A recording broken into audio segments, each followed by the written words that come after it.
अपन लोग पढ़ रहे थे प्रकाश संश्लेषण।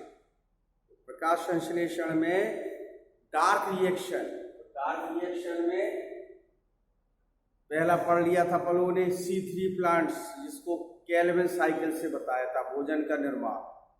दूसरा hatch and select cycle, C4 plants. इसके बाद अंतर बताया था C3 और C4 प्लांट्स में अंतर। अब अंतिम इसका टॉपिक रह गया CAM प्लांट्स।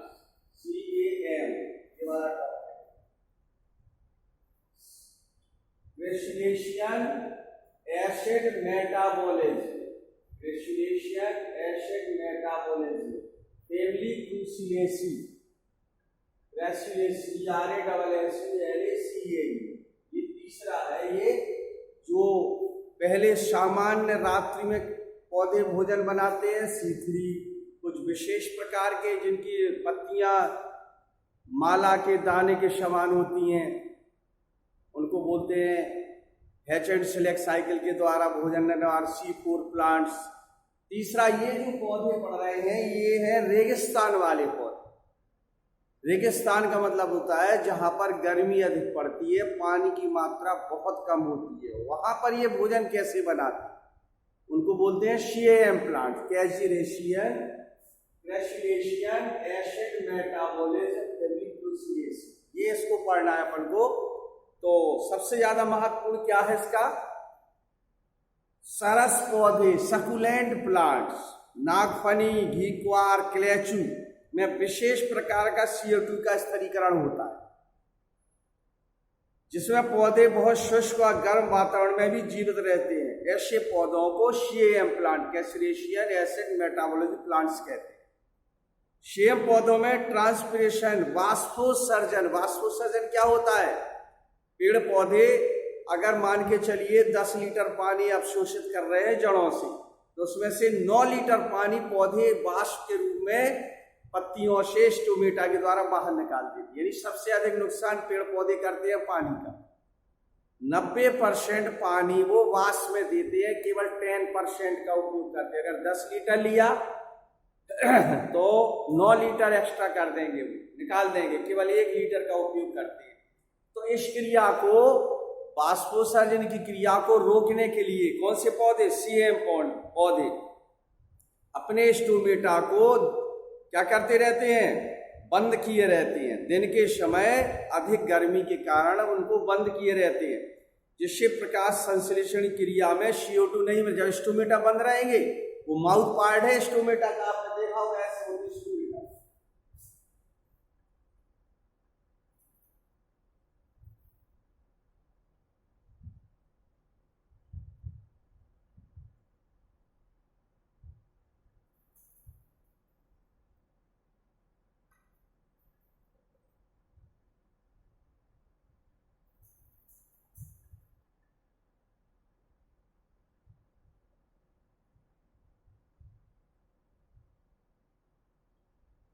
ये स्टोमेटा है, ये खुला हुआ स्टोमेटा है। ये स्टोमेटा क्या करता है? खुला हुआ है जो पत्ती की अपर और लोअर सरफेस पर हजारों की संख्या में स्टोमेटा पाए जाते हैं। ये क्या है? छिद्र है, ये गार्ड सेल्स है, ये सहायक कोशिका है। ये आपस में एक्सचेंज करने जाती है मटेरियल का दिन के और समय और रात के समय। तो ये स्टोमेटा पत्ती पर, जो रेगिस्तान वाली पौधे हैं, सूखे पौधे हैं जहां पर पानी की मात्रा कम होती है, वहां पर ये पौधे क्या करते हैं? दिन के समय स्टोमेटा बंद क्यों रखते हैं? जिससे कि पानी की हानि ना हो सके। वो आपने नहीं सुना है कि रेगिस्तान वाले पौधे अपनी पत्तियों को कांटों में रूप में परिवर्तित कर लेते हैं। क्यों कर लेते हैं? जिस कारण से स्टोमेटा बंद हो जाते हैं। पत्ती कांटों में बदल जाएगी तो स्टोमेटा नहीं रुकेंगे, स्टोमेटा बंद हो जाएंगे, जिस कारण से पानी का ह्रास कम हो पाता है, और जितना पानी है उसी से वो काम चला लेते हैं। तो दिन के समय जब स्टोमेटा बंद कर देते हैं तो CO2 नहीं मिल पाती। इस समस्या के समाधान हेतु रात्रि जैसी आती है, थोड़ा ठंडक आती है, लाइट प्रकाश हट जाता है, उस समय स्टोमेटा खुल जाते हैं और CO2 का स्थिरीकरण C4 की भांति शुरू हो जाता है। समझा की बात? यानी जैसा C4 प्लांट्स में होता है वैसी प्रोसेस शुरू हो जाती है। कुछ पौधों में C3 की बात भी शुरू हो जाती है। कुल मिला के CO2 का स्थिरीकरण 2 बार होता है। असर है कि नहीं। एक क्या है रात्रि में होता है, फिर इसके बाद कुछ वो रात्रि में जो स्टोर कर लेते हैं फिर वो दिन में करते हैं। तो इसमें जो प्रोसेस होती है ये है, ये रात्रि के समय, ये दिन के समय। और यहाँ पर ऑक्सैलोएस्टिक एसिड और phosphoenol पायरुवेटिक acid, phosphoenol पायरुवेटिक acid, ऑक्सैलोएस्टिक acid, ये रात्रि के समय जैसे बनते हैं प्रेजेंस ऑफ CO2, वातावरण से CO2 ले ली, ऑक्सैलोएस्टिक एसिड, ये क्या बना दिया उन्होंने, मैलिक एसिड। जैसे ही समय आया मैलिक एसिड से देखिए ये CO2 निकल रही है और ये केल्विन चक्र में जा रही है, CO2 निकलेगी और केल्विन चक्र में वो C3 की बात, C3 प्लांट और C3 भाग में जाकर के केल्विन साइकिल में जाकर के कार्बोहाइड्रेट का यानी भोजन का निर्माण कर लेती है। तो रात्रि के समय ज्यादा क्रिया होती है इनकी, CM प्लांट्स की रात्रि के समय फास्फोइनोल पायरुवेटिक एसिड, ऑक्सैलोएस्टिक एसिड, और उस रात्रि में चूंकि स्टोमेटा खुल जाते हैं CO2 को वातावरण से एब्जॉर्ब कर लेते हैं, ये मिलकर के ऑक्सैलोएस्टिक एसिड कैसे बदल गए मैलिक एसिड। मैलिक एसिड जब तक दिन निकल आया, मैलिक एसिड में क्या हुआ, ये CO2 निकाला उसने स्टोर किया था, वो जाकर के भोजन केल्विन चक्र में जाके मिल जाती है। केल्विन चक्र C3 प्लांट्स की बात होता है, उसमें मिलकर के क्या बना देते हैं, कार्बोहाइड्रेट, ग्लूकोज, फ्रक्टोज, माल्टोज। तो ये है कंडीशन किसकी, CAM प्लांट्स की। तो इसमें क्या है, स्टोमेटा जब बंद हो जाते हैं तो मैलिक एसिड अपघटित होकर के CO2 मुक्त करता है। CO2 सामान्य रूप से केल्विन चक्र में चली जाती है, रेबुलोज 1,5 बाइफॉस्फेट से संयुक्त होकर के 3-फॉस्फोग्लिसरिक एसिड का निर्माण करती है। दिन के समय कार्बनिक अम्ल के विघटन के फलस्वरूप CO2 मुक्त होने को डेसिफिकेशन कहते हैं, विमलीकरण कहते हैं। इस प्रकार रात्रि व दिन के समय क्रमशः अम्लीय व विमलीकरण क्रिया को CAM प्लांट्स कहते हैं। दिन के समय और रात्रि के समय जो क्रिया संपन्न होती है, अम्लीकरण और विमलीकरण क्रिया को CAM प्लांट्स कहते हैं। इस प्रकार से CAM प्लांट्स, CAM पौधे व C4 प्लांट में CO2 का फिक्सेशन 2 बार हो जाता है। प्रमुख अंतर यह है कि CAM पौधों में मीसोफिल की कोशिकाओं में होता है, परंतु अलग अलग समय पर होता है, यानी मीसोफिल सेल्स में ही होगा, ये लिखा है मीसोफिल सेल्स, रात्रि में और दिन में, लेकिन अलग अलग समय पर, रात्रि में भी होगा और दिन में भी होगा। ये है इसकी विशेषता। उसमें क्या था, मीसोफिल सेल्स में, वो बंडल सेल में, इसमें क्या है, सेल्स तो मीसोफिल रहेंगी, लेकिन रात्रि में अलग अलग समय पर 2 बार होता है फिक्सेशन। रात्रि के समय स्टोर कर लेती हैं और दिन के समय स्टोर करके वो धीरे धीरे निकालती है। मीसोफिल सेल्स क्रिया होती है, इसको कहते हैं CAM प्लांट, कैल्सिरेशियन एसिड मेटाबॉलिज्म। अब इसी में अपन को और छोटा सा टॉपिक पढ़ना है, एक पढ़ा होगा ATP, जानते हो, एक सह एंजाइम से कोएंजाइम से ATP, NADP, adenosine triphosphate, nicotinamide adenine dinucleotide phosphate. जो ATP बनता है किससे बनता है, ADP से, एडिनोसिन डाइफॉस्फेट से, और ADP से बनता है AMP से, एडिनोसिन मोनोफॉस्फेट। जैसे ही इनमें ऊर्जा भरती जाती है, छोटा चेंबर है, इसको क्या बोलेंगे, एडिनोसिन मोनोफॉस्फेट। इसमें क्या बन जाएगा, एडिनोसिन डाइफॉस्फेट, और तीसरा क्या बन जाएगा, एडिनोसिन ट्राइफॉस्फेट। जब एडिनोसिन ट्राइफॉस्फेट बन जाएगी, अगर 3 हो गई एक जैसे, तो उसको क्या नाम दे दिया जोड़ करके, NADP, क्योंकि एक NADP बराबर 3 ATP की ऊर्जा भरती है। NADP का हमने बता ही दिया नाम, निकोटिनामाइड एडेनिन डाइन्यूक्लियोटाइड फास्फेट। अब इसमें अगला टॉपिक है आपका, तुमने देखा होगा खरपतवार, वीट कंट्रोल, उसको बताते हैं।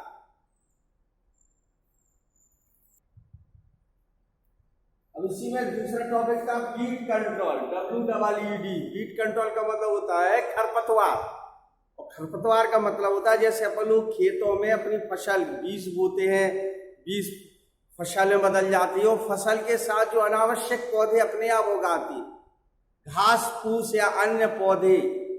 आपने देखा होगा खेतों को कई बार अपन लोगों को ट्रैक्टर से या हल वगैरह से उसको बार बार मिट्टी को उठापटक करना पड़ता है, जिससे उसमें जो अनावश्यक खरपतवार है उसको नष्ट करना पड़ती है, अन्यथा वो नुकसान करती है। क्या नुकसान करती है, इसके बावजूद भी जब अपन लोग फसल बोते हैं तो फसल के साथ कुछ अनावश्यक पौधे उगाते हैं, वही खरपतवार कहलाते हैं। अभी कभी सोचा है जो अनावश्यक पौधे हैं इनको भी पानी, और जो अपन लोग डालते हैं खरपतवार यूरिया वगैरह या कुछ डालते हैं, वह आधा भाग वो खा लेते, आधा अपनी फसल को मिलता है। तो इसके लिए कैसे कंट्रोल किया जाए इन अनावश्यक पौधों को? एक तो पहले यही तरीका होता है कि जैसे ही फसल निकलने लगी तो अनावश्यक पौधों को बैठ करके धीरे धीरे एक तरफ से सब उखाड़ के फेंकते जाओ।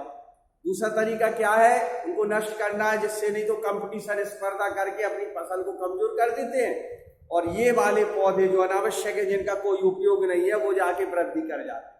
जिनको नष्ट करने के लिए कुछ केमिकल का वैज्ञानिकों ने उपयोग बताया, जैसे यूरिया शाकानाशी, हार्बिसाइड, इसके बाद ट्राइएजिक शाकानाशी, एट्रोजन और सिमेजिन।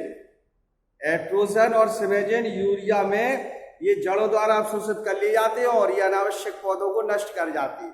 इनको छिड़कने से ये जो खरपतवार है, एक नाम दिया अभिरंजक, बाईपायरिडिलियन शाकनाशी, डायरेक्टिक और पैराक्टिक, ऐसे इन पदार्थों को ये हर किताब में नहीं हो सकते हैं। जैसे मान लो आपकी किताब में भी नहीं हो लो तो भी जानकारी होना चाहिए। जैसे यूरिया, हार्बिसाइड होगा, एट्रोजन होगा, सिमेजिन होगा, बाईपायरिडिलियम, हार्बिसाइड, ये केमिकल के नाम है। इन केमिकल को डाल देने से ये अनावश्यक पौधे जो शुरू में बहुत कमजोर होते हैं, उसी समय इनको क्या किया जाता है, नष्ट कर दिया जाता है।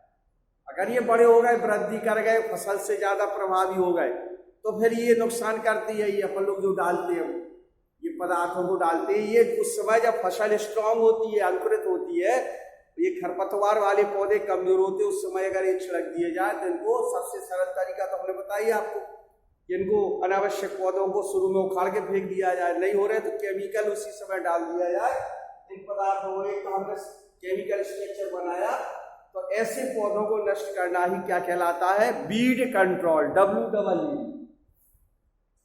वीड कंट्रोल का मतलब है खरपतवार अनावश्यक पौधों को नष्ट करना। अब इसी में एक और टॉपिक है फोटो रेस्पिरेशन। ये छोटे छोटे टॉपिक हैं, ये ज्यादा महत्वपूर्ण है। प्रकाशीय श्वसन, प्रकाशीय श्वसन इनसे हट करके है चैप्टर आपका प्रकाश संश्लेषण। लेकिन फोटो रेस्पिरेशन क्या है?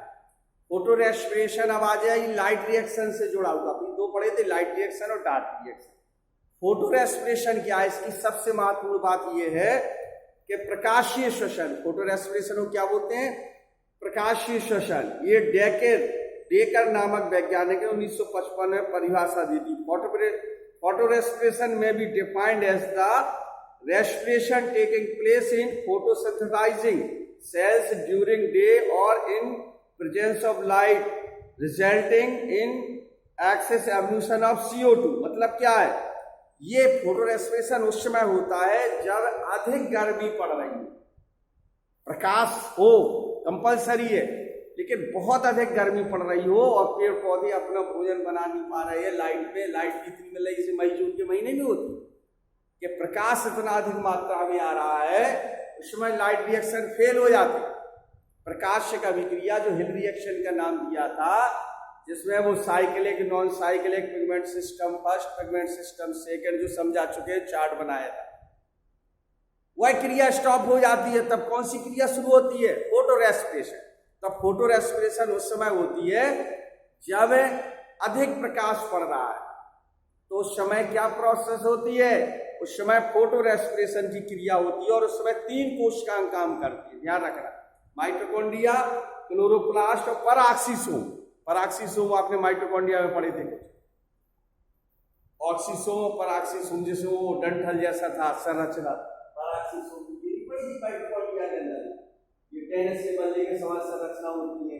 तो ये 3 कोशिकांग सबसे अधिक अपनी क्रिया के द्वारा भोज्य पदार्थों का निर्माण करते हैं। इस क्रिया का नाम है फोटो रेस्पिरेशन। ठीक है ना।